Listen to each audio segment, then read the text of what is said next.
केला होता अट्टाज शेवटचा दिस गोड व्हावा आता निश्चिंतेने पावलो विसावा कुंडलिया धावा तृष्णेजिया कवतुक वाटे झालिया वेचाचे नाम मंगळाचे तेने गुणे आता निश्चिंतेने पावलो विसावा कुंटलिया धावा तृष्णीजिया तुका म्हणे मुक्ती पर्णिली नोवरी तुका म्हणे मुक्ती पर्णिली नोवरी आता दिवसचारी खेळी वेळी आता निश्चिंतेने पावलो विसावा कुंटलिया धावा तृष्णीजिया श्री संतांच्या माथा चरणावरी साष्टांग हे करी दंडवद समचरण सरोजम सांद्रणीलाबुदाभं जगनने तपानिं मंडनं मंडनानां तरुण तुलसीमाला कंदरं कंजनेत्रं सदैधवलः संविठ्ठलं चिन्तयामि महायोगपीठे तटे भीमरथ्यां वरं पुण्डरीकाय दातु मुनीन्द्रैः समागत्य तिष्ठन्तमानन्दकन्दं परब्रह्मलिंगं भजे पांडुरंगं ज्ञानेशो भगवान विष्णु निवृत्तिर्भगवान हरः सोपानो भगवान ब्रह्मा मुक्ताख्या ब्रह्मचित्कला जयांचे केलिया स्मरण होय सकळ विद्यांचे अधिकरण तेची वंदो श्री चरण श्री गुरुचे ते नमस्कारुने आता यादसाठी केला होता अट्टहास शेवटचा दिस गोड व्हावा आता निश्चिंतेने पावलो विसावा कुंटलिया धावा तृष्णेजिया प्राप्त प्रसंगी प्रस्तुत सेवेसाठी निवडलेला अभंग श्रीमंत श्री जगद्गुरु संत श्रेष्ठ तुकाराम महाराज यांचा हा 4 चरणाचा अभंग आहे आणि हा अभंग आजच्या प्रसंगाला अनुसरून अभंग आहे. अर्थात आजचा कीर्तनाचा कार्यक्रम अन्नदानाचा कार्यक्रम हा नैमित्तिक आहे.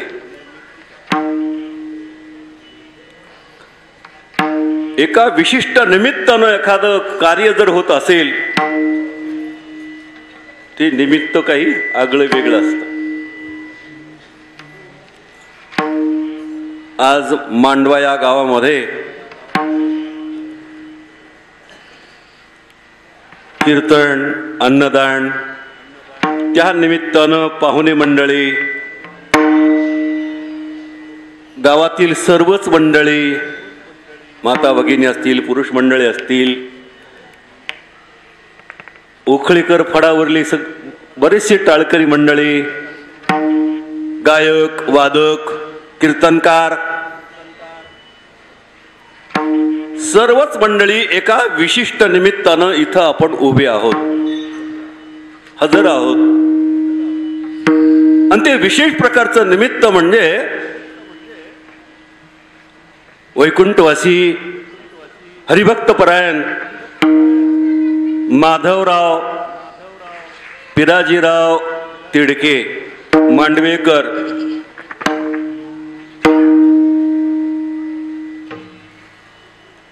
आणि उखळीकर फडाचे विणेकरी ज्यांनी आजोबांनी सेवा केली, गुरुवर्य वैकुंठवासी सोपान काका महाराजांची विना घेऊन सेवा केली.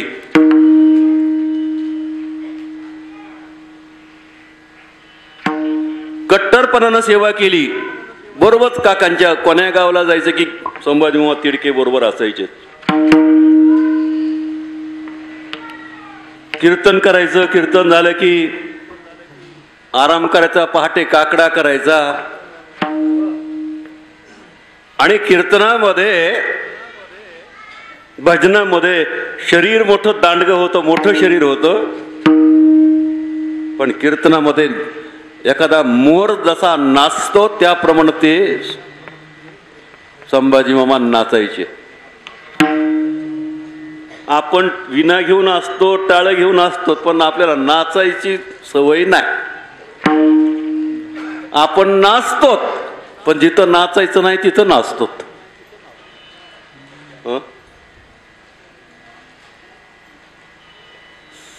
संसाराच्या दरबारामध्ये आपण ठिकठिकाणी नसतो. विशेष प्रकारचा आनंद झाला, सांसारिक आनंद झाला की माणसं नाचतात. पण हे परमार्थामध्ये नाचत होते आणि परमार्थात नाचणं हे सार्थ आहे. नाचू कीर्तनाचे रंगी, नाचू कीर्तनाचे रंगी, नाचू कीर्तनाचे रंगी, नाचू कीर्तनाचे रंगी, नाचू जगे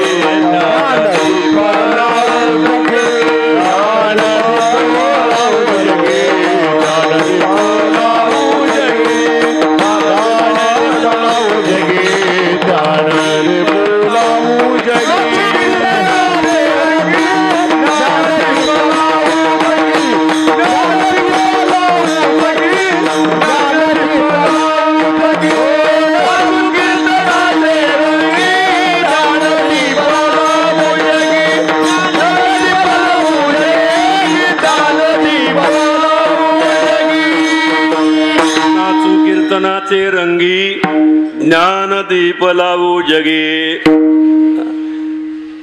कीर्तनामध्ये नाचणं बर का एक सात्विकतेचं अंग आहे. बसलेल्या माणसाला नाचता येईल का? उभ्या माणसाला नाचता येईल? आता तुम्हाला सगळ्याला नाचा मला जमल का बसलेल्या माणसाला? तसं एखादा कीर्तनकार जर बसला तर त्याला नाचता येईल का बरं? विठाला विठाला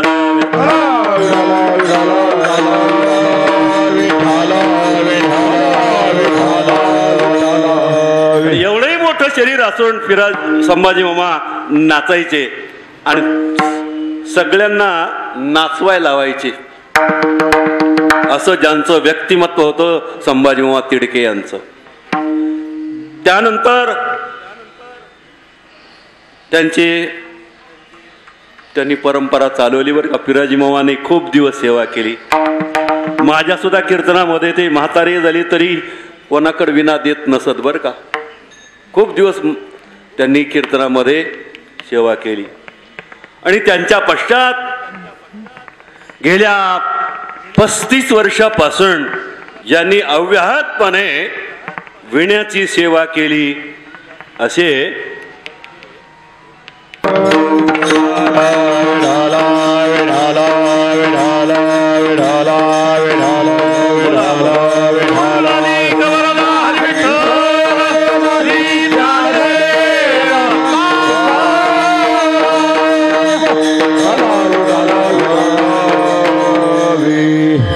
म्हणून अशा पद्धतीनं माधवरावांनी गेल्या महिन्यापर्यंत सेवा केली. सप्ताह सुरुवात झाला, सगळं कामाधामाला संसारात राख रांगोळी जे काही बी होऊन कसंही हो, पेरणी असो काही असो, सेवा म्हणजे सेवाच. 7 दिवस परळीच्या कार्यक्रमातून, हाकऱ्याच्या माळावरल्या कार्यक्रमातून, एकादशीच्या कार्यक्रमातून कुठं गैरहजर राहिलेत किंवा त्यांचं विशेष महत्वाचं काम जरी असलं तरी सरासरी 99% त्यांनी टाळलेलं आहे.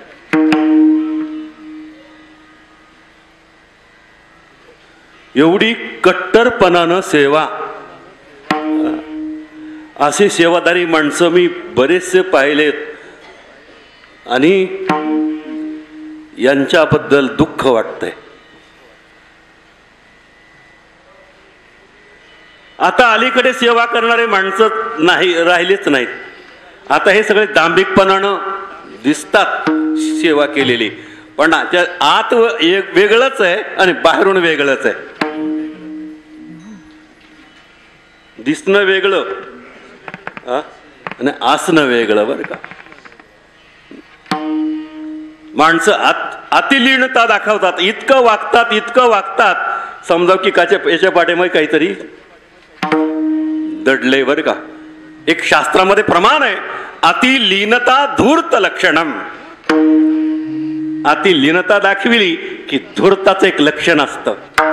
कामाचे काम असलं पाहिजे, अतिशक्ती कोणती केली नाही पाहिजे. म्हणून हे माणसं जे होते दिसायला साधे असतील, राहायला साधे असतील, खायला प्यायला कसल्याच प्रकारचं त्यांनी अपेक्षा केल्या नाहीत. मी खूप दिवस यांची सेवा पाहिली, बऱ्याच माणसांचे नावं मला सांगता येतील. कधीच अपेक्षा केले नाहीत. चहा मिळाला नाही अशी तक्रार नाही, जेवण मिळालं नाही अशी तक्रार नाही, आम्हाला अंथरण्याकरता मिळालं नाही अशी तक्रार नाही. आहे त्या परिस्थिती समाधानकारक राहणं. ठेविले अनंते मी सांगतो ना, फडावर पंगत जर नसली तर माणसं उपवासी गेले. जगमित्र नागा मंदिरामध्ये पंक्ती असायच्या, तिथं अन्नदान खूप असायचं.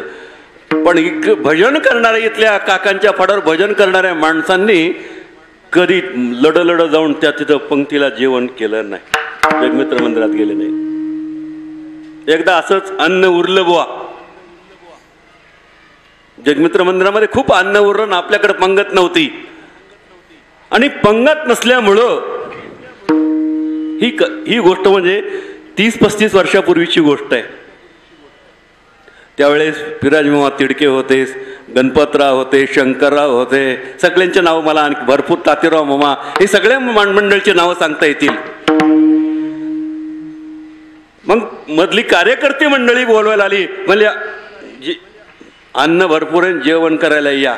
नाही माणसं गेले भाऊ. म्हणजे आम्हाला जेवायला सांगायचं होतं तर कालच सांगायचं, नाही सकाळी लवकर येऊन सांगायचं. आता उरले म्हणून आम्हाला बोलवलं का नाही येणार ना आम्ही जेवायला. विठाला विठाला. अशा पद्धतीनं सगळ्या लोकांनी खूप फडाची जोपासना केली, सेवा केली. आणि गेल्या एक माळावरच्या कार्यक्रमाला मी लिंबाजी महाराजांना विचारलं, म्हणलं माधवरावांची तब्येत कशी आहे? म्हणले अगदी चांगली तब्येत आहे. मग त्यांच्याकडून थोडा नकार आला की म्हणले माझी तब्येत बरोबर नाही, थोडं जरा मला चपाती वगैरे जमत नाही, वरण वगैरे जमत नाही. म्हणलं तुम्ही या, खाण्यापिण्याची अडचण मानू नका, वैजवाडीतून आपण जेवणाची व्यवस्था करू, तुम्ही काही काळजी करू नका, या. आणि माझ्या शब्दाच्या विश्वासावर ते तिथे आले. कीर्तनामध्ये उभेच, सगळे माणसं साक्षीदारच इथे. गाथ्याच्या भजनाला उभेच, धुपारतीला उभेच.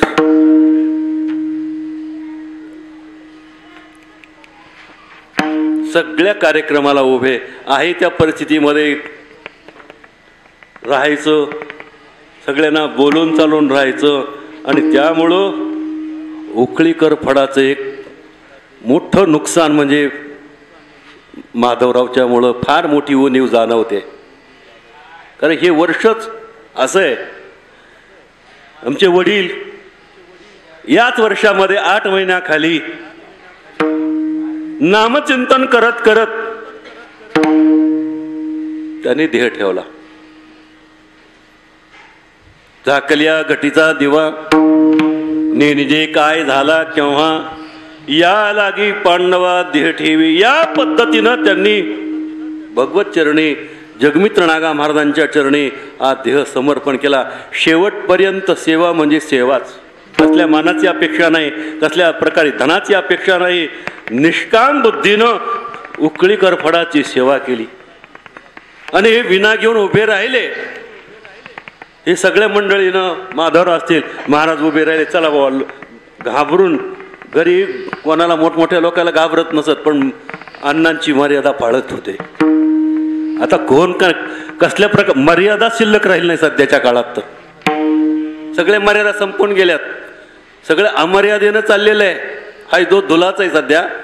पण ह्या माणसांचं खूप कौतुक वाटतंय, नवल वाटतंय आणि खरोखर एकच प्रमाण पुरे आहे.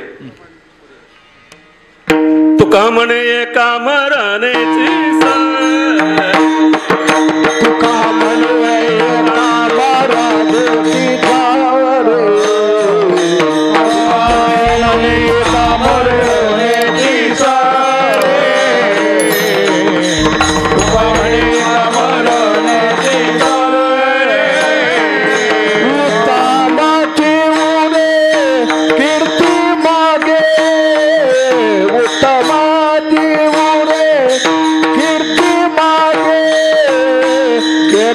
माईका दुःखाची जाणती, येरती माईका दुःखाची जाणती.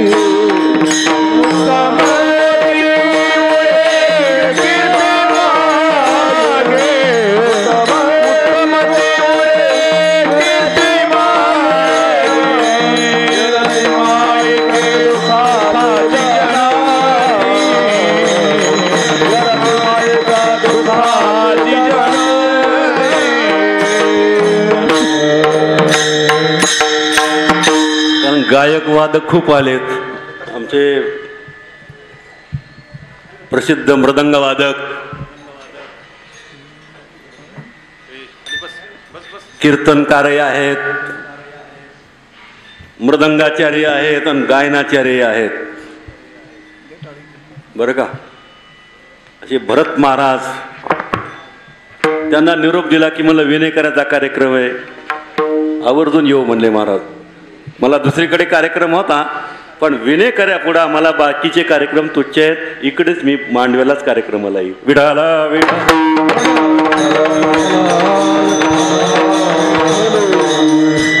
वाल्मिक महाराज पिंपरीकर हेही सुंदर प्रकारचे गायक आहेत. ते मुद्दाम या कार्यक्रमाला उपस्थित झालेत.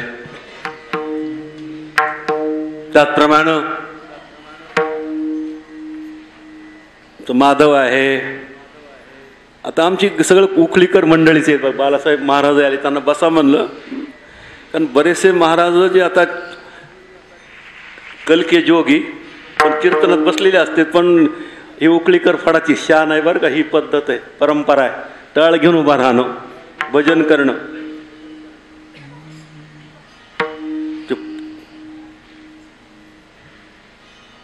सरासरी ही महाराज मंडळी कीर्तनामध्ये बसणारच नाहीत. विसर्जनानंतर अनेक विद्वान महाराजांची कीर्तन झाली, सेवाधारी महाराजांची कीर्तन झाली. त्यापैकी अमोल महाराज गुट्टे, मारुती महाराज मांडवा, ज्ञानेश्वर माऊली चाटे मांडवा, गणेश महाराज मलकापूर, राम महाराज मुंडे लिंबोटा, बंडो पंत महाराज मुंडे कोदरीकर, बापूसाहेब महाराज उखळीकर, गोविंद महाराज मुंडे नंदनज, ज्ञानेश्वर महाराज उखळीकर, माधव महाराज उखळीकर, वृक्षराज महाराज आंधळे मरळवाडीकर, या सर्व महाराज मंडळींची कीर्तने झाली. आणि रात्रीही कीर्तन हे ज्येष्ठ बंधू भागवताचार्य हरिभक्तपरायण केशवदादा खूप लांबून धुळे मालेगाव कडून 9:30 वाजता परळीला आले. मी म्हणलं इतका वेळ?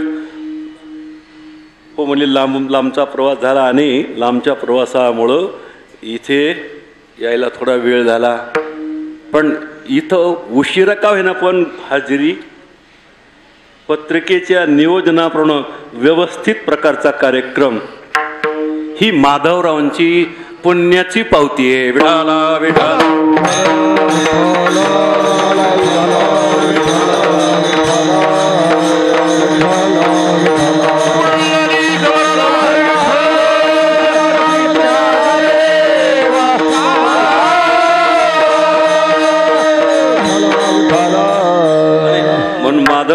त्याच्याबद्दल गावाला हळहळ आहेच, पाहुणे मंडळीला हळहळ आहेच, पण उखळीकर फडावरील सगळ्याच मंडळींना कधी त्या माणसानं शब्दानं कोणाला दुखवलं नाही.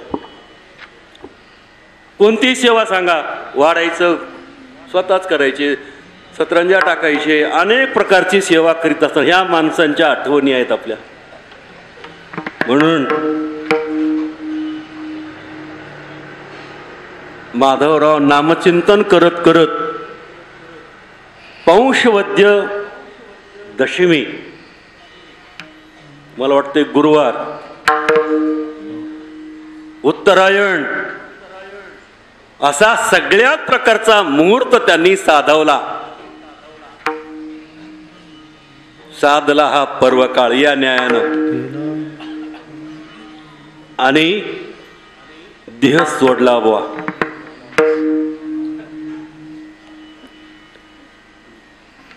एकादशीच्या दिवशी त्यांची अंत्ययात्रा हा शेवटचा संस्कार आहे हिंदू धर्मामध्ये. जे 16 संस्कार आहेत त्यापैकी शेवटचा अंत्येष्टी संस्कार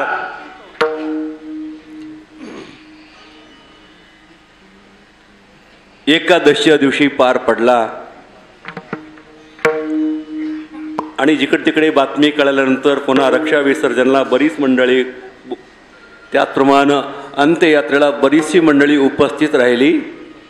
अशा प्रकारचं जीवन म्हणजे खरोखर चांगुलपणाचं जीवन.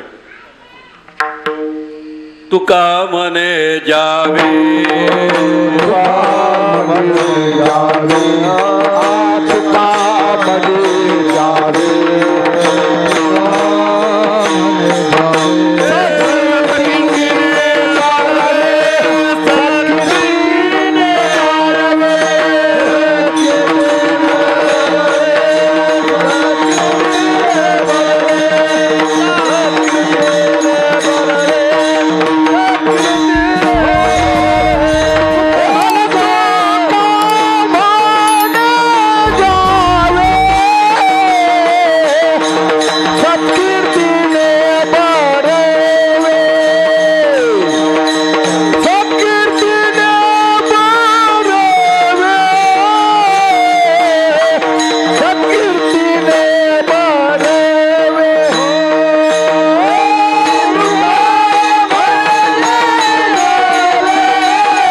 असं जीवन जगावं की जेणेकरून उज्ज्वल अशा प्रकारची, चांगल्या प्रकारची कीर्ती शिल्लक राहील.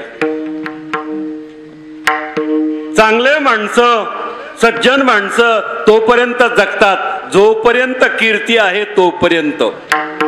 कदाचित अपकीर्तीचा कलंक लागू लागला तर हे माणसं देह संपून टाकतात. संभावितस्यच्या कीर्तीर मरणादतिरिच्यते भयाद्रणादुपरतम औष्यन्ते त्वा महारथा. जानतेनी तवचीच यावे जेव्हा अपकीर्ती अंगान पवे. जोपर्यंत अपकीर्तीचा कलंक लागत नाही तोपर्यंत शहाण्या माणसानं जगावं बरं का. आणि तोपर्यंत ते माणसं जगतात. नाही तर काय माणसं, कीर्ती झाली काय, अपकीर्ती झाली काय, दुष्कीर्ती झाली काय, नावं ठेवले काय, लोक निंदा करलेत काय, शिव्या द्यायलेत काय, वेळीला सासरणा माहेर. त्यांचं जीवन म्हणजे व्यर्थ आहे, निष्फळ आहे. त्यांच्या जगण्यामध्ये कसल्याच प्रकारचा अर्थ नाही. चांगुलपणाचं जीवन असावं आणि चांगुलपणामुळं इहलोकातली यात्रा सफल होते आणि परलोकामध्ये सुद्धा सद्गती प्राप्त होते. विठाला विठा.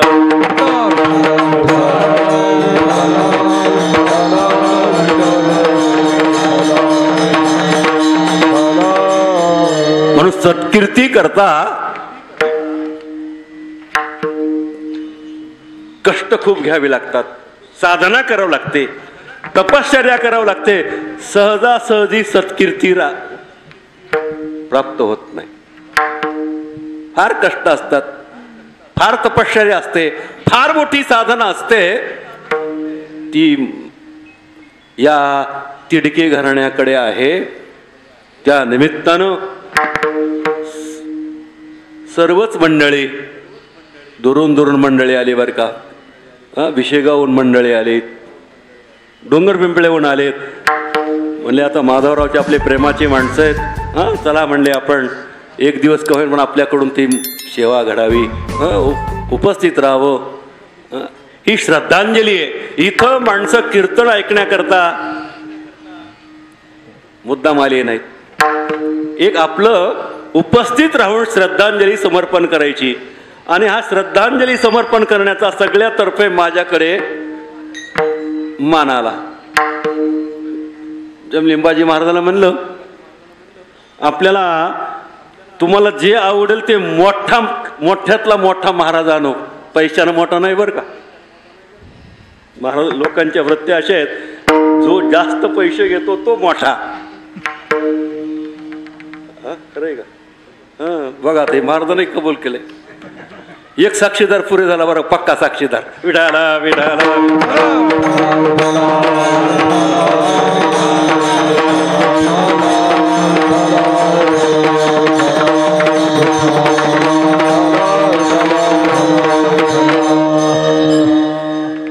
कोणताही महाराज बोलूच म्हणलं आपण, तुम्हाला जो बोलवायचा आहे ते.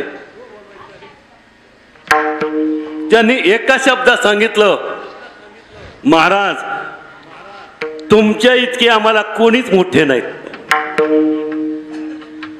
तुम्हाला जसा कार्यक्रम करायचा आहे तसा कार्यक्रम तुम्हालाच येऊन कार्यक्रम करावा लागेल.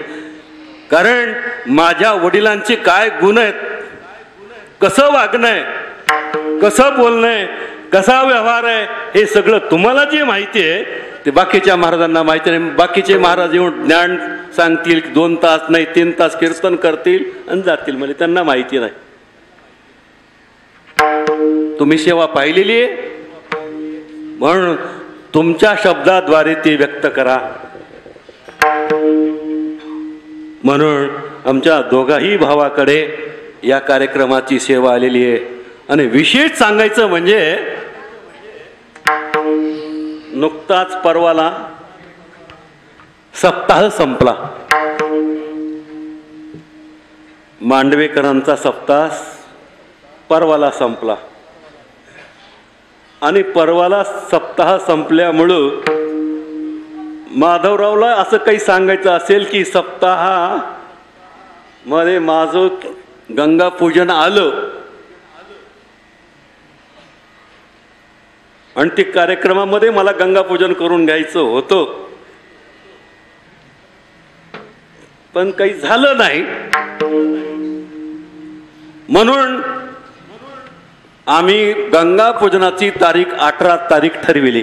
बरोबर का लिंबाजी महाराज? 18 तारीख ठरविली. पण 18 तारखेला एक प्रतिबंध निर्माण झाला. पुन्हा 20 तारीख घ्यायची ठरवली. 20 तारखेला लग्नाचा प्रतिबंध आला. मग गावातलीच म्हणजे वकील साहेब, सरपंच आपले आले, 2-3 जण आले, सांगितलं महाराज थोडा बदल करा. म्हणलं तुम्हाला अडचण असली तर म्हणलं काही बदल करायला काही हरकत नाही होती, तसं काही आपलं या दिवशी करायचं ना असं काही नाही. पण त्यांना बुद्धी दिली म्हणजे भगवंतानंच बुद्धी दिली की आजच्या दिवशी कार्यक्रम आयोजित केला, आजचा दिवस ठरवला. म्हणजे माधवरावला हे सांगून जायचंय सप्ताह 7 दिवसाचा नसतो. बरं का? कोणीच नाही म्हणणार नाही मी. आणि मी तर गादीवर जे बोलायला तो खोटं बोलत नाही.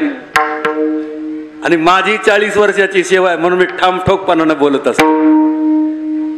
महाराष्ट्रामध्ये सप्तेच आहेत 8 दिवसाचे. किती त्राणवा महाराज? 8व्या दिवशी काला असतो. आणि आपला कितव्या दिवशी काला आहे? 7व्या दिवशी. म्हणजे सप्ताह अपूर्ण झाला. थोडं कमीत्व आलं बरं का. सप्ताह 3 दिवसाचाही होतो, 5 दिवसाचाही सप्ताह होतो, 6 दिवसाचाही सप्ताह होतो, 7 दिवसाचाही सप्ताह होतो, 8 दिवसाचाही सप्ताह होतो, 9 दिवसाचाही सप्ताह होतो, 15 दिवसाचा, 4 महिन्याचा आणि वर्षाचा सप्ताह होतो. पंढरपुरामध्ये बाळासाहेब महाराज आहेत का नाही, बऱ्याच मठामध्ये 1-1 वर्षाचे कार्यक्रम आहेत. सगळे नित्यनेमाने सगळे कार्यक्रम होणार आणि शेवट काल्याचं कीर्तन झालं, मग कार्यक्रमाची पूर्णता. तसा आपला हा कार्यक्रम 9 दिवसाचा कार्यक्रम आहे. काल 8वा दिवस आणि आजचा हा 9वा दिवस आणि ह्याच्यानंतर पुन्हा आणखी प्रक्षाळ पूजा राहिली होत आहे का नाही? झाली का? हे 9 दिवसाचा कार्यक्रम माधवरावने एक धडा घालून दिला बरं का गावाला, की ही सप्त्याची पद्धत अशी असते. विठाला विठा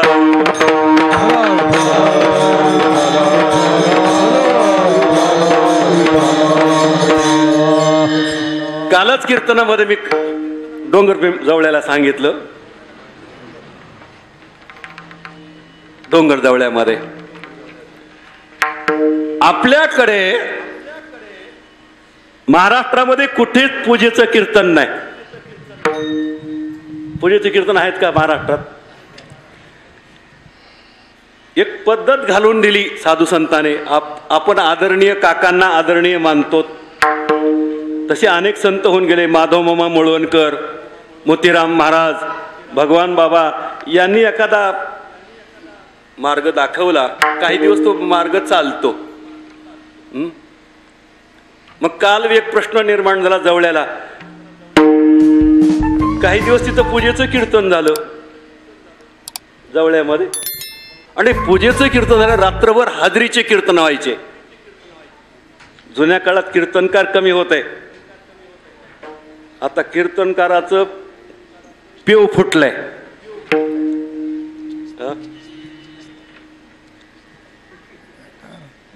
पेव बर का, पेव आता जुन्या माणसाला पेव कशी असते ते कळतील, सांगायला नको. आणि पण पूर्वीच्या काळात कीर्तनकार नाहीत. मग मारुती महाराज त्यांनी एक पद्धत घालून दिली. मोतीराम महाराजांनी, मारुती महाराजांनी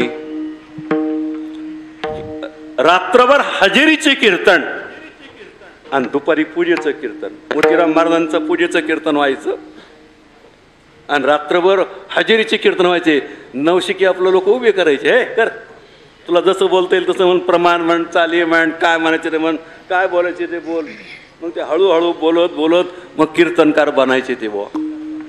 मग रात्रभर त्यांचे नंबर, कोणाचा पहिला नंबर लागायचा, कोणाला दुसरा नंबर, कोणता तिसरा नंबर, असे बऱ्याच लोकांचे कीर्तन रात्रभर चालायचे आणि शेवटी काल्याचं कीर्तन व्हायचं. हे कधी घडायचं? 7व्या दिवशी. पूजेचं कीर्तन आपल्याकडे आळंदी पंढरपूरकडे पूजेचं कीर्तन नाही, पण चांगल्या प्रकारचा ओघ आहे, चल उद्या काय हरकत नाही म्हणून चाललं काही दिवस. मी काय सांगायलो या दृष्टिकोनातून, काल्याचं कीर्तन हे 8व्या दिवशीच झालं पाहिजे. हा वारकरी संप्रदायाचा दंडक नियम आहे. आपण साधना करतो, ही चुकीची करायलोत का बरोबर करलोत, हे याचं थोडं माणसाने विचार केला पाहिजे. विठाला विठाला.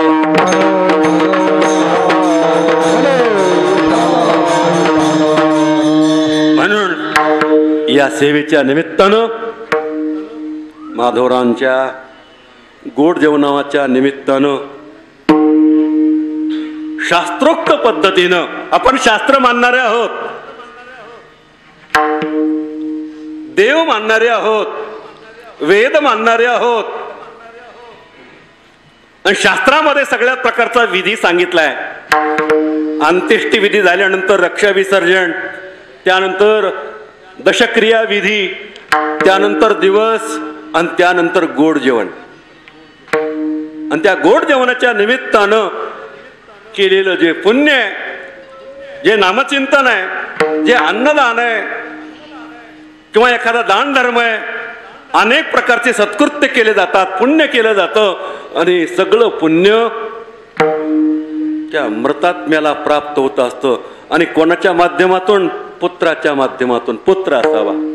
हे पुत्राने केलं पाहिजे कर्तव्य. पूत नामक नरकातून सोडवतो त्यालाच पुत्र म्हटलं जातं. म्हणून काही पुत्र आहेत, काही सुपुत्र आहेत आणि काही कुपुत्र आहेत. तुकाराम महाराजांनी कुपुत्राचा विचार केलेला एका अभंगामध्ये. कर्तव्य भ्रष्ट जो आहे त्याला कुपुत्र म्हणायचं. कर्तव्य भ्रष्ट म्हणजे आपण काय करायलो, हे कोण आहेत, त्यांचा अधिकार न कळता त्यांना त्रास देणं, हे काय आहे? कर्तव्य भ्रष्टाचं लक्षण आहे. आणि जो कर्तव्य दक्ष आहे, आपली आई आहे, आपले वडील आहेत, आपले हे देव आहेत, हे आपले आचार्य आहेत, हे आपले वाडवडील माणसं आहेत, हे फार मोठे अधिकारी आहेत, यांच्याबद्दल सद्भाव, प्रेम, आदर व्यक्त जो करतो त्याला कर्तव्य दक्ष म्हणता येईल. मला पुष्कळ अभंग सांगता येईल. सोयरिया करी पाहुणे बरा, कांडी तो ठोंबरा संता लागे, गायीसी देखोनी बदवा मारी, घोड्याची चाकरी बरे वाटे. याला काय कर्तव्य भ्रष्ट म्हणायचं किंवा कर्तव्य भ्रष्टाचं वर्णन करत असताना तुकोबाराने आणखी वर्णन केलेलं आहे. जायती कडे पिढी लोका,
वर्णन आहे. तुकोबाराने वर्णन केलंय.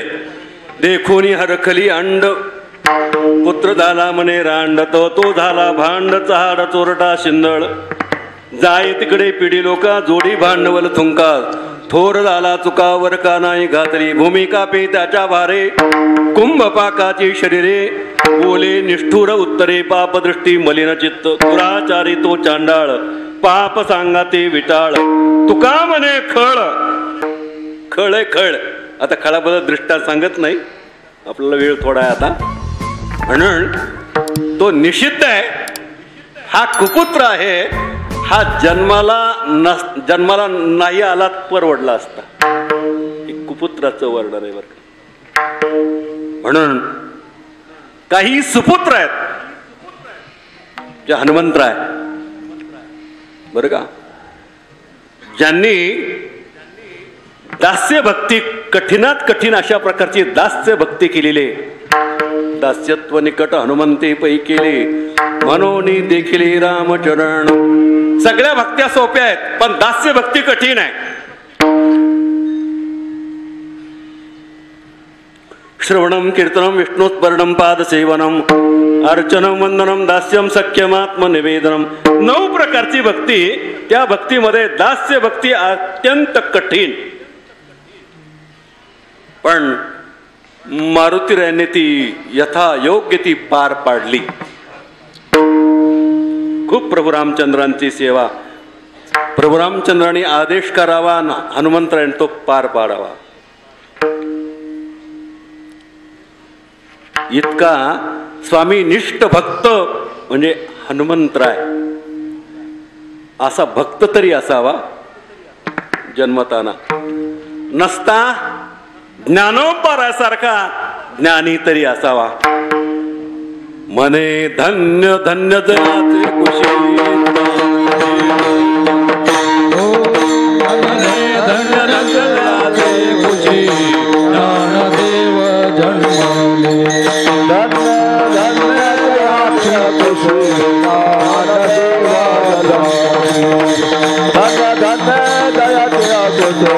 ज्ञानदेव जन्मले. ऐसा सांगता प्रेम ओसंडले रुक्मिणीसी म्हणे धन्य धन्य दयाची कुशी ज्ञानदेव जन्मले. ऐसा सांगता प्रेम ओसंडले रुक्मिणीसी धन्य धन्य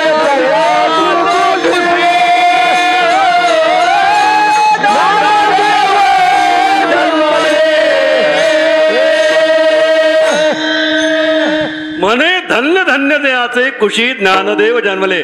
ज्यांच्या कुशीमध्ये ज्ञानोबारासारखं रत्न अवतीर्ण झालं ते खरोखर आई वडील कसे आहेत?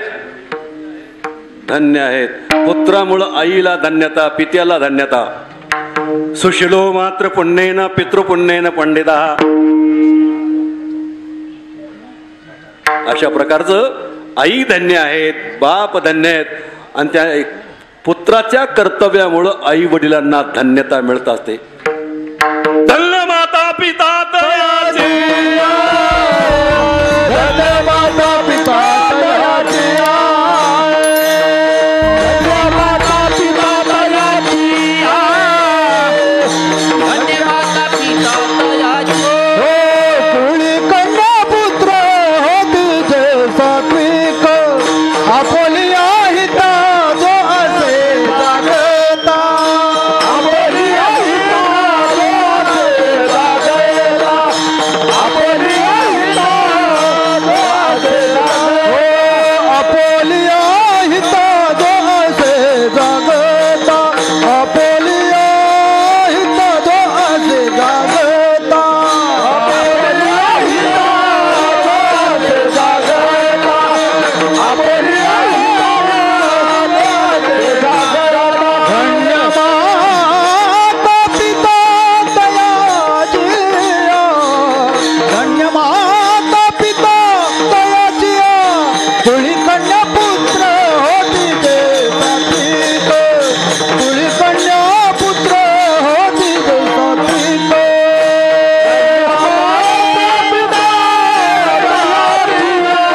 धन्य माता पिता तयाची.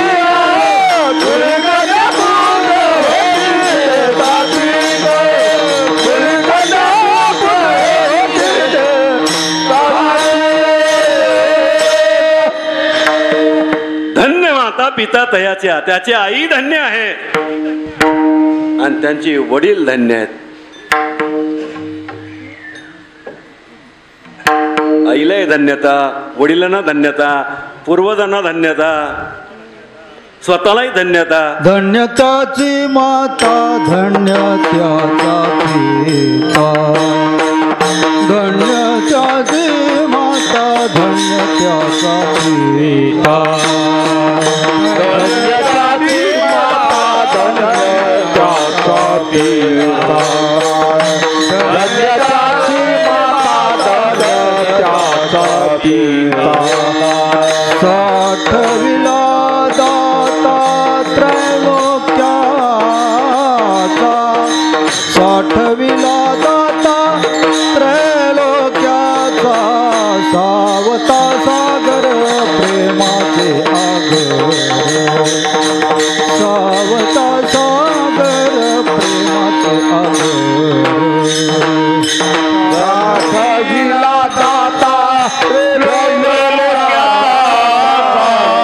साठविला दाता त्रैलोक्याचा. सावता सागर प्रेमाचे आगर. सावता सागर प्रेमाचे आगर.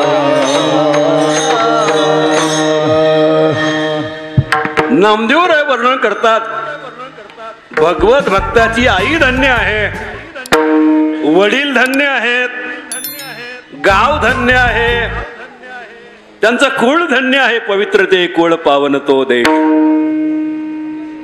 कुलम पवित्रम जननी कृतार्थ पुष्कळ वर्णन करता येईल.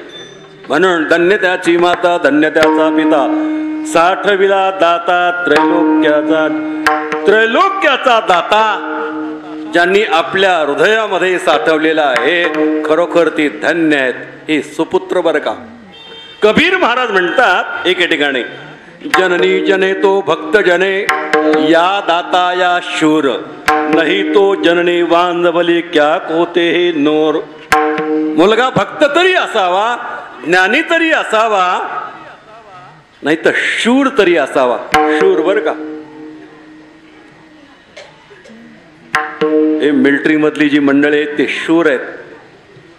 नवीन पोरं लग्न झाले असतात, कोणाचं गेली वर्षी लग्न झालंय, कोणी लग्न झालं की पुन्हा तिकडे बोलावून आलं की गेलेत. कोणाला 1 लेकरू झालंय, कोणाला 2 लेकरं झालेत, कोणाला 3 लेकरं झालेत, पुन्हा मिलिटरीमध्ये. आणि योगायोगानं युद्ध सुरू झालं की कदाचित त्यांचा नंबर लागतो बुवा. त्यांच्या सगळ्या संसारावर राख रांगोळ होते.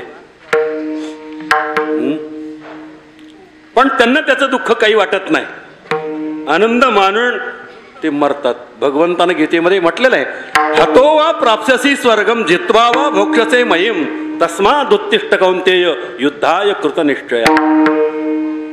आणि ते मुद्दाम तिथं मरण्याकरताच गेलेले असते, म्हणून त्यांना शूर मानायचं.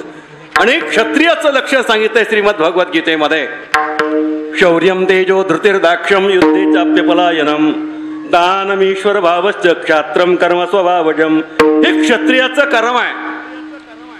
म्हणून या पद्धतीनं ही भक्त मंडळी धन्य आहेत. सुपुत्राबद्दल सांगितलं, कुपुत्राबद्दल सांगितलं. आता पुत्र. पुत्र काय करतो, आपले संसारामध्ये आपल्या आई वडिलांची वाढ वडिलांची सेवा जशी घडेल त्याप्रमाणे तो सेवा करत असतो. हयात आहे तोपर्यंतही करतो. आणि त्यांच्या पश्चात शास्त्रोक्त विधीनं गंगापूजन, शास्त्रोक्त पद्धतीनं सामास, वर्षश्राद्ध, दरवर्षी पुण्यतिथी. आणि आजचा योग म्हणजे पुत्राच्या दृष्टिकोनातून मोठा पर्व काळाचा योग आहे. पुरुषासी पर्व काळ. कोण बोलतो? पुरुषासी पर्व काळ, जन्मात जोडे एक वेळ, माता पित्याचा अंतकाळ, ते धर्माची वेळ अति पवित्र. ही धर्माची अत्यंत पवित्र वेळ आहे.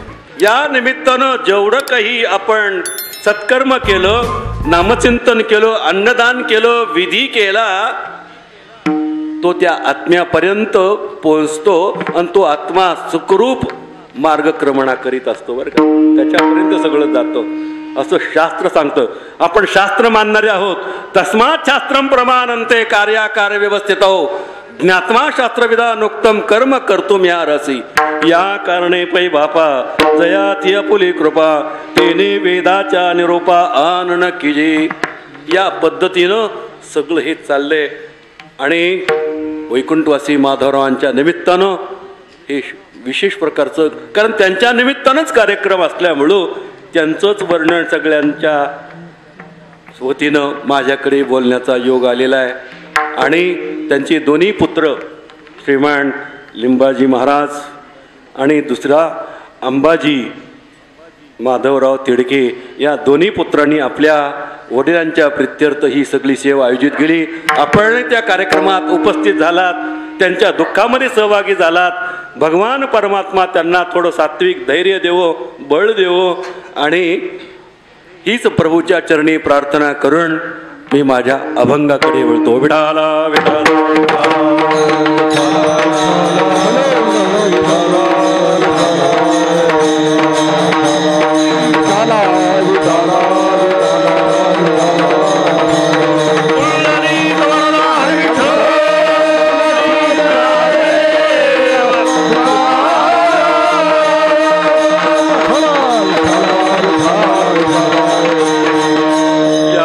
हाती केला होता अट्टहास, शेवटचा दिस गोड व्हावा, आता निश्चिंतेने पावलो विसावा, कुंडलिया धावा तृष्णीची. या अभंगातून जगद्गुरु तुकोबार आहे.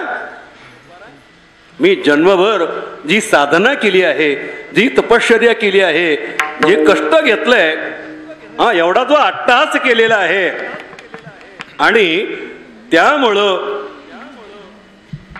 मी शेवटच्या क्षणापर्यंत परमार्थ केला. कारण हे दोन्ही दृष्टीने बरं का, सांसारिक दृष्टिकोनातून आणि पारमार्थिक दृष्टिकोनातून. पारमार्थिक दृष्टिकोनातून जीवदशा संपणं आणि शिवदशा प्राप्त होणं हा खरा मृत्यू बरं का. आपण कोण आहेत हे तुम्हाला आम्हाला कळत नाही. की विचारलं तुम्ही कोण आहेत, मी रामराव, गणपतराव, श्यामराव अशा प्रकारचे आपण सांगतो. का तुकाराम महाराजांसारखं उत्तर देतो आपण, मी तो वासुदेव तत्वता, असं नाही उत्तर देत. आपलं नाव, स्वतःचं नाव, आडनाव, गावाचं नाव, आणखी पुढे सांगू का मोबाईल नंबर, ही आपली ओळख. पण साधू संतांच्या दृष्टिकोनातून हे विश्वची माझे घर, ऐसी मती दयाची स्थिर, किंबहुना चराचर अपरची झाला. हे आपण भगवत स्वरूप आहोत आणि खरंच आहे. तुका म्हणे हा तो स्वय परब्रह्म, हा तो स्वय परब्रह्म, हा तो स्वय परब्रह्म, हा तो स्वय परब्रह्म. रे वर्म संत चरण,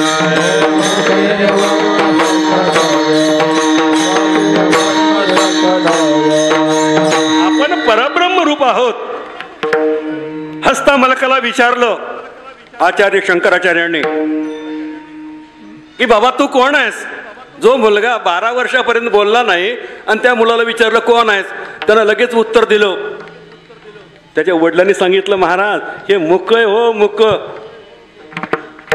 हे रडत नाही, बोलत नाही, त्याला काही कळत नाही, मला मुक आहे. पण शंकराचार्याला माहिती होतं की हे बोलकय. शंकराचार्याने विचारलं तुम्ही गप्प बसा, मला थांबा मी विचारतो म्हणले त्याला. ए बाबा तू कोण आहेस रे. आणि तो खरोखर महात्माच होता. मला आपण बोलून यांना कळणार नाही त्याच्याकरता न बोलणं हेच चांगलं आहे. बोललं तर कळलं पाहिजे. शंकराचार्यांनी प्रश्न विचारल्याबरोबर लगेच त्याने उत्तर दिलं.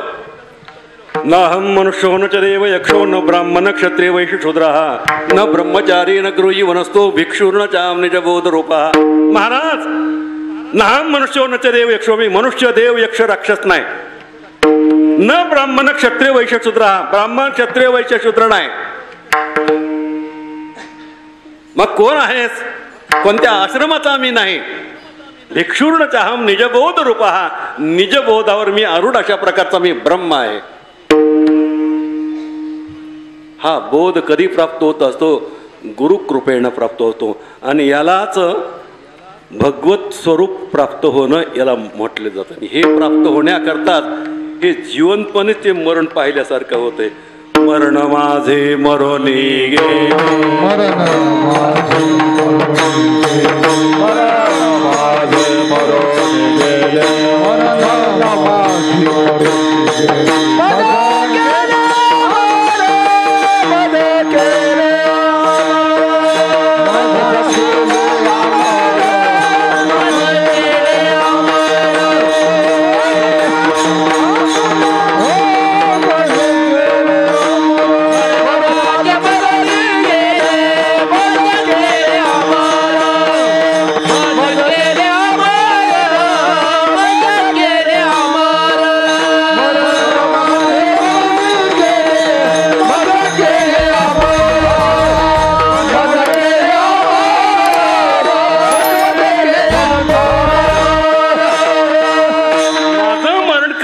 कधीच मरून गेलंय, मरणच नाही आहे का मरण. अमर हा, अमर हा, खरे की पहा खोटे ती नमना देव माझा ऐसा आणि मग भरवसा कळेल. मरण देहाला आहे, देहाच्या पाठीमागे विकार आहेत म्हणून देहाला मरण आहे. जैसे जीर्ण वस्त्र सांडिडे वासांसी जीर्णानि यथा विहाय नवानि गृह्णाति नरोपराणि तथा शरीरानि विहाय जीर्णा न्यन्यानि संयाति नवानि देही.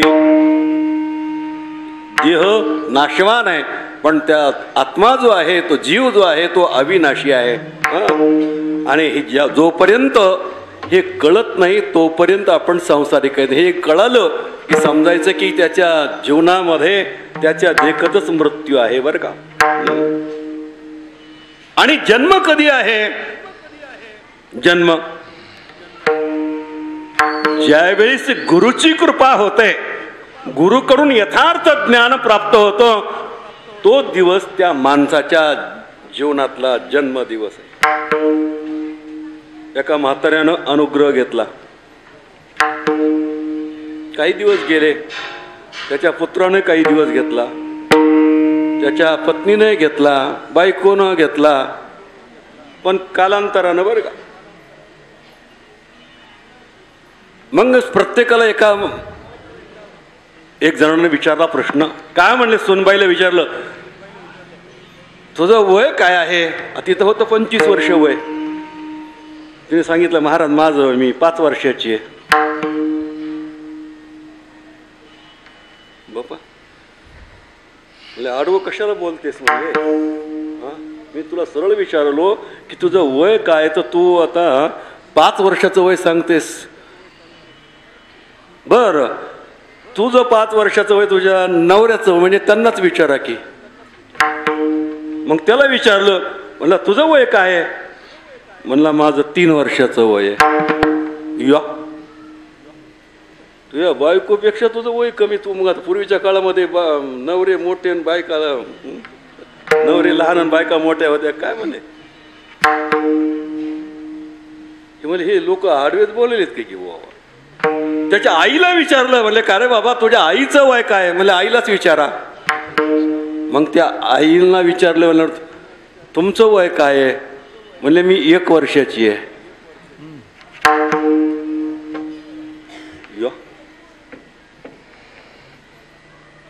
आणि त्याच्या वडिलाला विचारलं, वडिलांना तुमचं वय काय?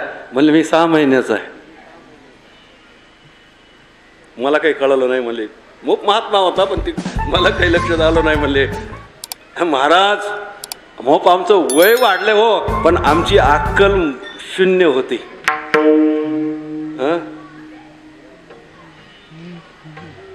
म्हणून एक संस्कृत मध्ये वाक्य आहे, मूर्खस्य गात्राणी वर्धन्ते किंतु ज्ञानम न वर्धते. मूर्खाचे अवयव वाढतात, ज्ञान वाढत नाही. तसं म्हणजे आम्ही 6 महिन्यापूर्वी गुरु केला बरं का. गुरुमुळं कळालं, त्यानंतर माझ्या बायकोला कळालं, त्याच्यानंतर माझ्या पोराला कळालं, आणि त्याच्या सगळ्यात अगोदर आमच्या सुनेला कळालं. ज्या दिवस गुरुचा अनुग्रह होतो त्या दिवशी मनुष्याचा जन्म होत असतो. आणि ज्या दिवशी आपली जीवदशा संपते आणि शिवदशा प्राप्त होते, ब्रह्मस्थिती प्राप्त होते, ब्रह्मानंद प्राप्त होतो, तो मृत्यू आहे. आणि तुकाराम महाराजांच्या जीवनामध्ये हे नामचिंतनामुळं, साधनेमुळं हे सगळं केव्हाच घडलं होतं. म्हणून तुकोबारायांनी अट्टहासानं सांगितलं की माझा शेवट होता अट्टहास यादसाठी केला होता अट्टहास. यादसाठी केला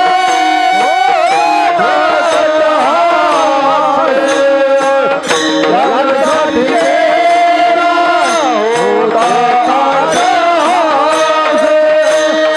यादसाठी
यासाठी केला होता अट्टहास, शेवटीचा दिस गोड व्हावा. याच्या करता मी एवढा अट्टहास केला, सायास केला, एवढं चिंतन जे केलं. आणि चिंतन करण्याकरता कसला प्रतिबंध होऊ नये म्हणून तुकोबाराने एकांत गाठला. का म्हणे आम्हा एकांताचा वक्त. काळ सारावा चिंतन, गंगा स्नाने एकांतवासी गंगा स्नाने, एकांतवासी गंगा स्नाने, गंगा स्नाने, एकांतवासी गंगा स्नाने. देवाच्या पूजने, देवाच्या पूजने, देवाच्या पूजने, देवाच्या पूजने. प्रदक्षिणा तुळशी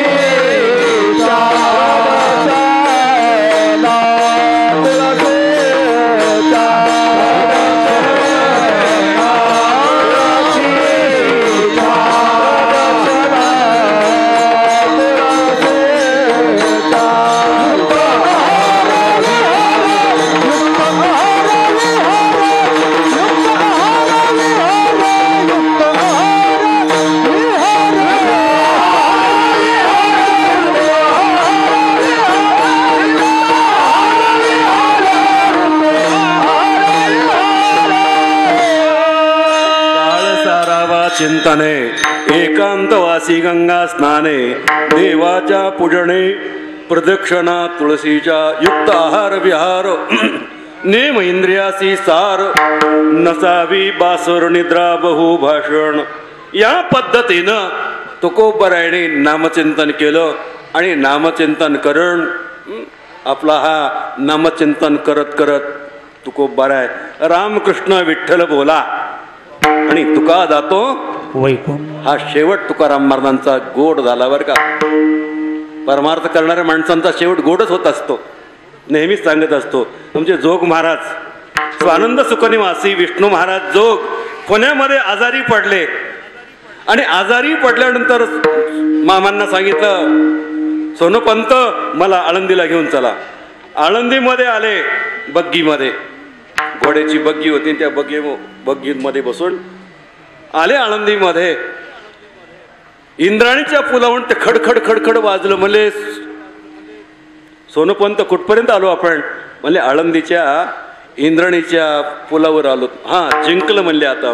कारण मला ज्ञानोबारांच्या चरणाजवळ ध्येय ठेवायचा होता. मी जिंकला आता. साधू संतांचं मरण हातात असतंय. झाकल्या गटीचा दिवा.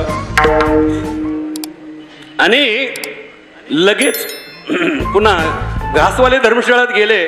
आणि एक मोठे गायक होते विदर्भातले, कोणी बघितलं असेल, अमृत महाराज नरखेडकर. आणि त्यांना सांगितलं, अमृता एक अभंग म्हणून दाखव बाबा, चांगला अभंग म्हणले. कारण गायकच सुंदर होते ते. म्हणले कोणता म्हणायचा मामा अभंग? योगी या दुर्लभ तोम्या देखिला साजणे, अभंग म्हणून दाखव. आणि अमृत महाराजांनी तो अभंग म्हटला. आणि अभंग संपतात त्यांनी ध्येय ठेवला, शेवटीचा दिस गोड व्हावा. शेवट गोड. एक दुसरं उदाहरण सांगतो आळंदीतलंच. विनायक महाराज साखरे होते. त्यांच्याकडे 10-5 विद्यार्थी होते वेदांत शिकण्याकरता. वृत्ती प्रभाकर, अद्वैत सिद्धी, पंचदशी, अशी अनेक वेदांताचे ग्रंथ शिकण्याकरता बरीचशी विद्यार्थी मंडळी होती. आणि ती विद्यार्थी मंडळी शिकत असताना या विठाला विठाला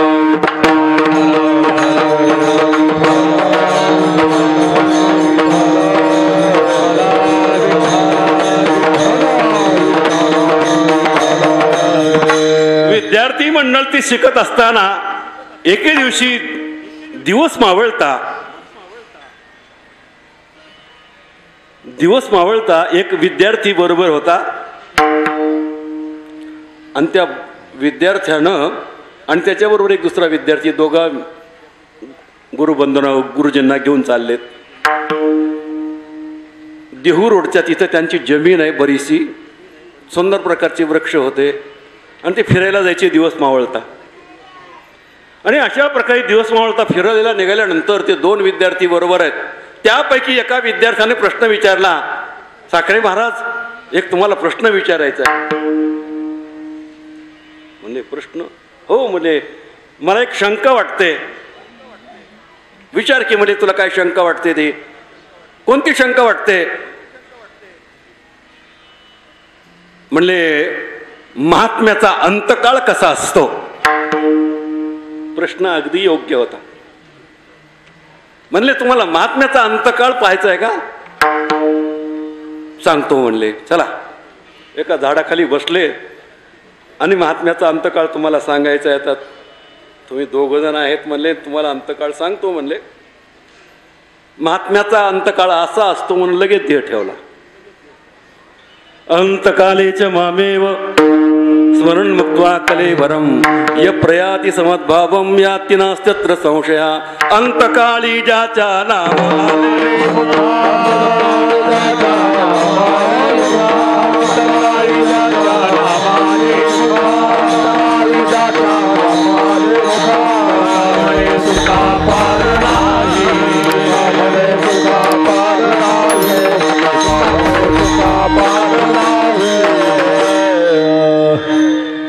ज्यांच्या कृपा छत्राखाली आपण परमार्थ करतो, सोपान काका उखळीकर, ते आजारी पडले ना. आजारी पडल्यानंतर लोहगावकर दैठणकर मंडळी पंढरपूरच्या वारीला निघाली होती आणि परळीमध्ये जगमित्र नागाचं दर्शन घेतलं. काकांची भेट घेऊन म्हणले काकाही आपल्या बरोबर येतील पंढरपूरला पायानं.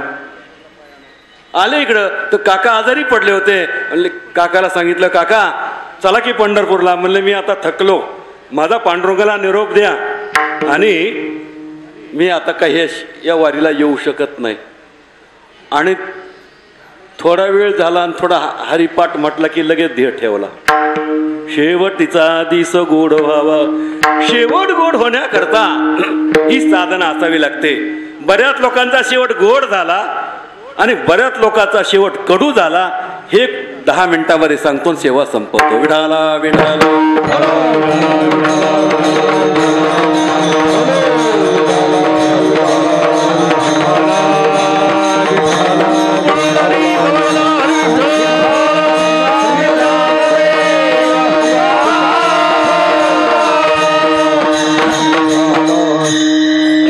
जटायू, रामभक्त जटायू. रावणानं सीता पळवली. सगळ्याला तो इतिहास माहिती, थोडक्यात सारभूत सांगतो मी.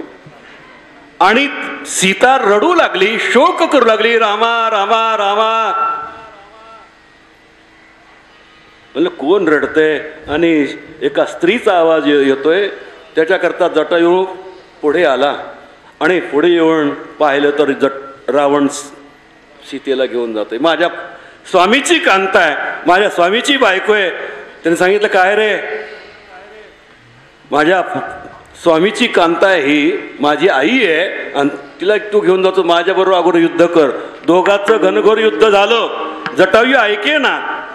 शेवटी रावण तो रावणच होता, कपटी.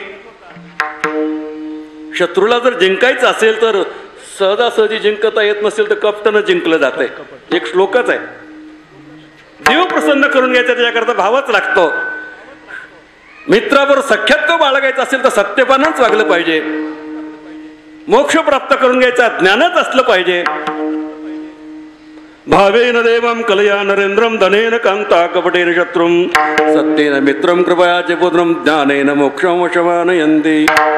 अशा प्रकारे मग कपटानं त्या रावणानं विचारलं, जटायू तू कोण्या देवाचा उपासक आहेस? म्हणला मी रामाचा उपासक आहे. याचा धरीना अभिमान करीना फुले जतन. निष्ठावंत होता आणि सांगितलं मी राम भक्त आहे. मग तुला रामाची शपथ आहे, तुझा मृत्यू कशात आहे? संत सत्य बोलतात. मरण आलं तरी चालेल पण सत्य बोलतात.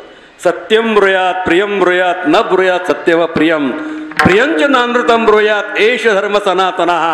हा सनातन धर्म आहे, मुखानं सत्य बोलणं. म्हटलं माझं मरण पंखात आहे. रावणा तुम्ही कोणाचे भक्त आहेत? म्हणला मी शंकर भक्त आहे. मग तुमचं मरण कशामध्ये? त्यानं अंगठ्यामध्ये सांगितलं, लबाड सांगितलं. रावण तो कपटीच होता. जटायूनं अंगठा फोडला पण काही परिणाम झाला नाही, रावण काही मेला नाही. पण ह्याचे पंख मात्र त्या अवधीमध्ये त्या वेळेमध्ये उपटून टाकले. पक्षाची ताकद पंखामध्येच असते. त्यामुळं रावणानं सीता घेऊन गेला. प्रभू रामचंद्र लक्ष्मण आश्रमामध्ये येऊन पाहता तर सीता नाही. प्रभू रामचंद्राला वियोग झाला. सीता सीता सीता रडू लागले. कोण्या पशु पक्ष्यांना शाप देऊ लागले. खूप दुःख करू लागले. प्रभू रामचंद्र का दुःख करू लागले? देव होते, दुःख का करतात?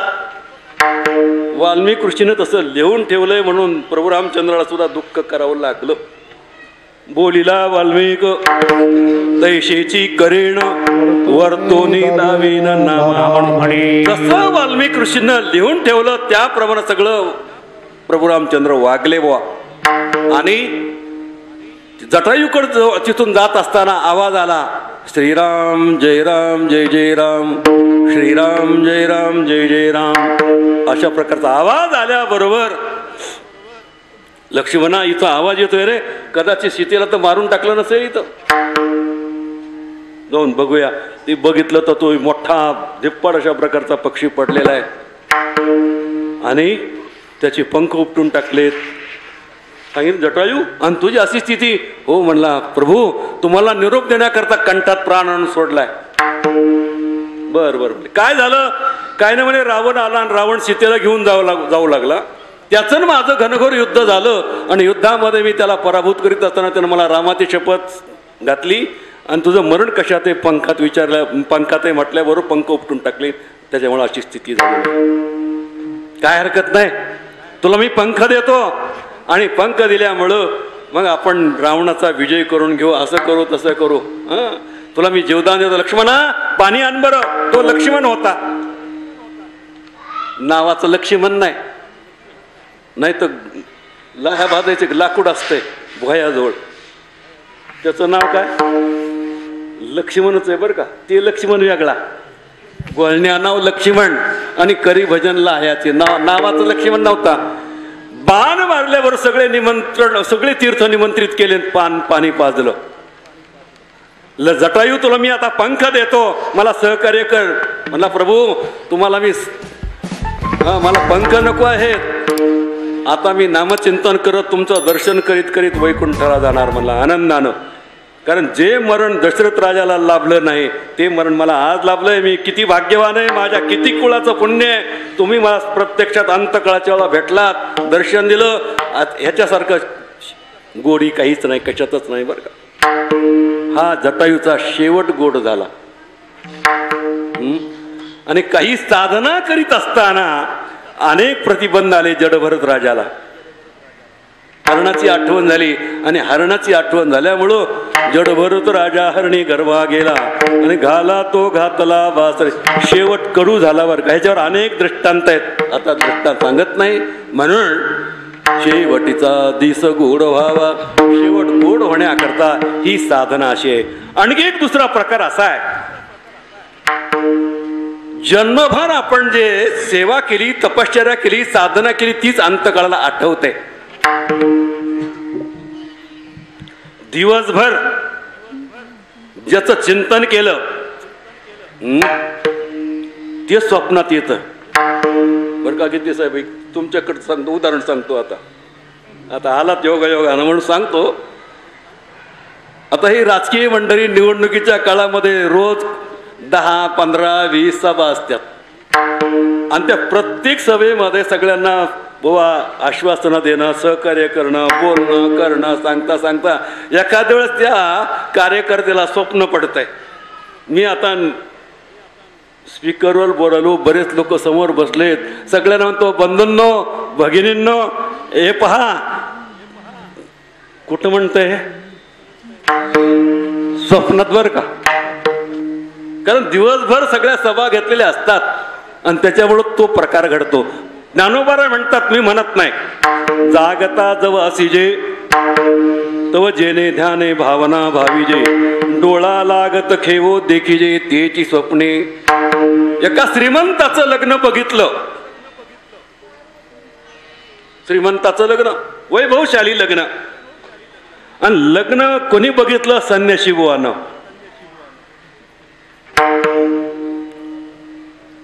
ज्याला खरं वैराग्य झालेलं होतं आणि त्यानं ते कधीच लग्न बघितलं नव्हतं. आणि त्या लग्नाचा थाट, नवरी नवरदेव रथामध्ये बसलेले आहेत. त्यांच्याकडे काही 4-5 त्या करवल्या आहेत, मित्रमंडळी आहेत. ते सगळं ती वैभव बघितलं, थाटमाट बघितला, बँडण, तोफांचे आवाज, तो मंडप, जेवणाचं, त्यांचे जे सगळं वैभव बघितल्याबरोबर संन्याशी बुवा म्हणले, कुठकून आपल्याला दुर्बुद्धी सुचली बाबा ही. आपण संन्याशी बनलो, खरं जर सांसारिक बनला असता आपला बी असा थाटमाट झाला असता. फक्त मनात आलं एवढं. आणि तो एका कट्ट्यावर झोपला होता. आणि तो ते उंच जे ठिकाण 15-20 फूट उंच होतं, वटा उंच होता आणि त्या वट्यावर झोपलेला आहे. आणि असा प्रकार झाला, त्या काठावर झोपल्यामुळं याला स्वप्न पडलं. स्वप्नामध्ये त्याचं लग्न झालं. लग्न झाल्यानंतर लगेच त्याला मुलगा झाला. स्वप्नात मुलगा व्हायला काही वेळ लागत नाही बरं का. एक मुलगा झाला. पत्नी म्हणले, होय आता आपल्याला एक मुलगा झालाय, कुठं झोपल? मग आपण आपल्या दोघांच्या मध्ये घेऊ. त्या दोघांच्या मध्ये मुलगा घेतला. दुसरा झाल्यावर कुठं घ्यायचा? ते मला मी सरकतो आणखी अलीकडे. दुसरा मुलगा तिथं ठेवण्याकरता सरकला. जे सरकला तर 25 फुटांहून खाली पडला. डोकं फुटलं, गुडघे फुटले, कोपरं फुटले, नाका तोंडातून पाणी आलं, गोळाने फुटले. लगेच त्याला दवाखान्यात नेलं. आणि दवाखान्यात नेऊन आता काही लोक भेटायला आले त्याला. म्हणले, महाराज अशी तुमची स्थिती झाली, हाल केले तर जागृतीतल्या बायकोनं काय केलं असतं बरं झालं. मला ही स्वप्नातली बायको जर एवढा दुःख देते तर जागृतीतली बायको किती दुःख देईल सांगताच येणार नाही. म्हणून हे का घडतं? ज्ञानोबा म्हणतात, जागता जव असिजे तव जेने ध्याने भावना भाविजे, डोळा लागत खेवो देखीजे तिची स्वप्ने. तसं दिवसभर तुम्ही नामचिंतन केलं, नामचिंतन करत करतच तुमचा देह पडणार. रामकृष्णारी म्हणणार आणि लगेच देह पडतो. आणि हाच परमार्थाच्या दृष्टिकोनातून शेवटचा गोड आहे. शेवट गोड आहे, अत्यंत मधुर आहे. याच्यासारखं मधुर दुसरं काहीच नाही. यादसाठी केला होता अट्टहास, शेवटचा दिस गोड व्हावा. आता निश्चिंतेने पावलो विसावा, कुंटलिया धावा तृष्णीचिया. अभंगाचा अल्पबुद्धीप्रमाणे प्रथम चरणाचा विस्तृत भावार्थ आपल्या पुढे मांडलाय. आता मलाही वाटायले 4-5 वाजेपर्यंत कीर्तन करावं. सगळं चांगलंय, होय सगळंच चांगलंय. टाळकरी मंडळी, गुणवान मंडळी, वाजवणार एकापेक्षा एक खूप आहेत. आणखी काही लोकांचे नंबरच लागले नाहीत वाजवण्याचे. तर पण सगळेजण आले बरं का. सगळ्यांना दुःख झालंय आणि लिंबाजी महाराजांच्या दुःखामध्ये सगळेजण सहभागी आहेत. आणि झालं पाहिजे. आणि हीच झालेली सेवा मारुतीरायांच्या चरणी, पांडुरंगाच्या चरणी, गुरु महाराजांच्या चरणी समर्पण करून, श्री गुरु केदारी महाराजांच्या चरणी समर्पण करून या ठिकाणी सेवेला पूर्णविराम देतो. पाहुणे मंडळी, वारकरी मंडळी, गायक, वादक, कीर्तनकार, राजकीय क्षेत्रातली मंडळी, बरेचसे अधिकारी लोक येऊन भेटून गेले. सगळ्यांच्या वतीनं मी माधवरावांच्या चरणी ही श्रद्धांजली समर्पण करतो. उकळीकर फाटाच्या वतीनं ही श्रद्धांजली त्यांना समर्पण करतो. मी माझी कीर्तनाची सेवा पुढे करतो. तरी न्यूनते पुरते अधिकते सरते, करून घ्यावे तुमते विनवितासे. विडोबा रखो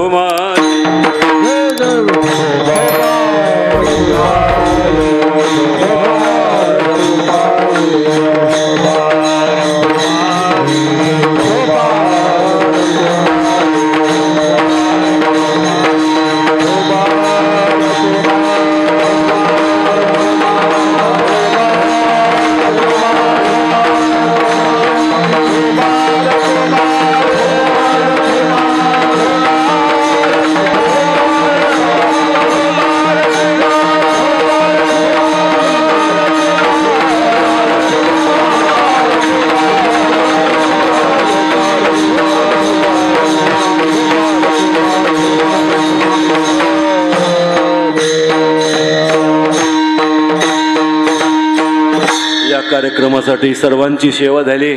तसेच कीर्तनाचा गजर, हे चॅनल, ही सगळी व्यवस्था सुंदर प्रकारची ज्या लिंबाजी महाराजांच्या निमंत्रणानुसार ही सगळी मंडळी आली आणि तो कार्यक्रम त्यांनी सुद्धा सुंदर प्रकारचा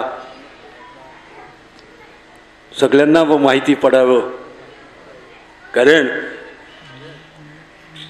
ज्यांनी सेवा केली त्यांना फळ मिळालं पाहिजे. माधवरावला ह्या गोष्टी, या प्रकारच्या काहीच गोष्टी आवडत नव्हत्या. खरं खरं एखाद्या भक्ताचंच लक्षण होतं त्यांच्या ठिकाणी, संतुष्ट सततम चित्तम. ज्यांचं संतुष्ट अशा प्रकारचं मन आहे, कधी वचवच केली नाही, कधी गडबड केली नाही, काय नाही, समाधान, संतुष्ट हे चित्त सदा सर्व काळ, अशी ज्यांची स्थिती, अशी माधवराव खरोखर यांच्या आठवणी राहिल्या बरं का. आणि योगायोगानं मलाही त्यांच्याबद्दल 2 शब्द बोलण्याची संधी प्राप्त करून दिली, त्याबद्दल मी भाग्य समजतो. तुका म्हणे मज घडो त्यांची सेवा, तरी माझ्या दैवा पार नाही. आता शेवट चाल होईल, त्यानुसार सगळ्यांना स्वर, बाहेरगावच्या मंडळांना स्वर लावण्यामध्ये सगळ्यांचा नंबर लागेल. सगळेजण आवर्जून आलात, टाळकरी मंडळी, गुणवान मंडळी, पाहुणे मंडळी, त्याबद्दल सर्वांचा लिंबाजी महाराजातर्फे नामनिर्देश करतो आणि या ठिकाणी सेवेला पूर्ण विराम देतो. ज्ञानेश्वर